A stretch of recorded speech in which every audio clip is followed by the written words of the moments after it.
UPPL দল 2015 চনত মুজিব ৰহমান ডাঙৰীয়াই আৰম্ভ কৰিছিল আৰু সেই সময়ৰ সৰু নাৱৰ নিচিনা আছিলে তেখেতে মানে নাওখন মেলি দিছিলে সাগৰত আৰু এটাই চিন্তা আছিলে যে বিটিআৰ অঞ্চলত শান্তি ঘূৰাই আনিব লাগে সকলোৰে নিৰাপত্তা দিব লাগে জাতি জনগোষ্ঠীৰ মাজত পুনৰ এটা মিলা প্ৰীতি সম্প্ৰীতি আনিব লাগে এই অঞ্চলত গণতান্ত্ৰিক বাতাবৰণটো ভাল এটা প্ৰচলন হ'ব লাগে গণতান্ত্ৰিক পৰিৱেশটো শক্তিশালী কৰিব লাগে আৰু এই সকলো ৰাইজক সম উন্নয়ন সমমৰ্যাদা দি পেলাই আগুৱাই নিব লাগে সেই সময়ৰ বন্দুক বাৰুদ ভয় ভাবুকি আৰু হাগ্ৰামা মহিলাৰ যিটো এটা কুশাসন চলি আছে ইয়াৰ পৰা ৰাইজক উদ্ধাৰ কৰিব লাগে সেইটোৱে এজেণ্ডা আছিলে গতিকে আজিৰ সময়ত যি এটা নতুন পৰিৱেশ আহিল এই পৰিৱেশটো সকলো উপলব্ধি কৰিব পাৰিছে UPPL দল আৰু বিজেপি 2020 চনত সৰকাৰ গঠন কৰাৰ পিছত লাহে লাহেকৈ UPPL অধিক শক্তিশালী হৈ আহিল আৰু এতিয়াৰ সময়ত UPPL আজি কেন্দ্ৰীয় NDA সৰকাৰৰ আমি লগত আছো ৰাজ্যত NDA সৰকাৰ একেলগে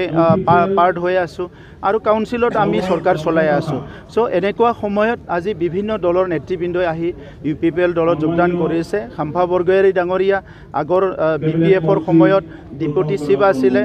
BPF দলৰ উপসভাপতি আছিলে তেখেতে সেকেন্ড ইন কমান্ড আছিলে দলৰ আজি UPPLত আহি যোগদান কৰিছে আমি তেখেতক আদৰণি জনাইছো আৰু অনাগত দিনত বিটিআৰ অঞ্চলখন এটা শান্তিৰ অঞ্চল হিচাপে গঢ় দিয়াৰ কাৰণে একেলগে কাম কৰিবলৈ তেখেতক সুযোগ দিয়া হ'ব আৰু একেলগে আমি আগুৱাই যাম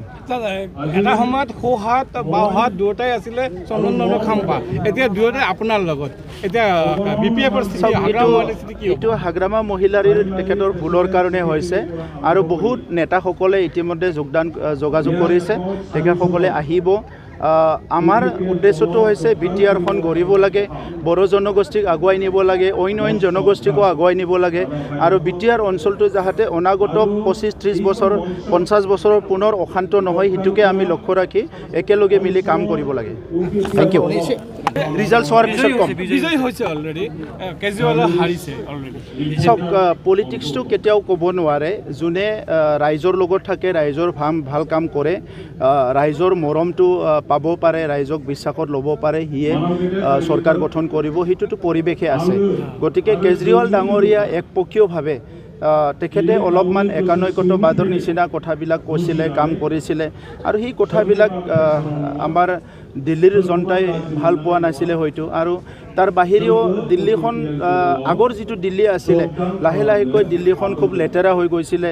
মানে যেনেকৈ দিল্লীখন গঢ়িব লাগিছিলে দেশৰ কেপিটেল হিচাপে তাত তেখেতসকলে ফেইল হৈছিলে আৰু সেইকাৰণে আজি জনতাই এই মেণ্ডেটটো দিছে বুলি মই ভাবোঁ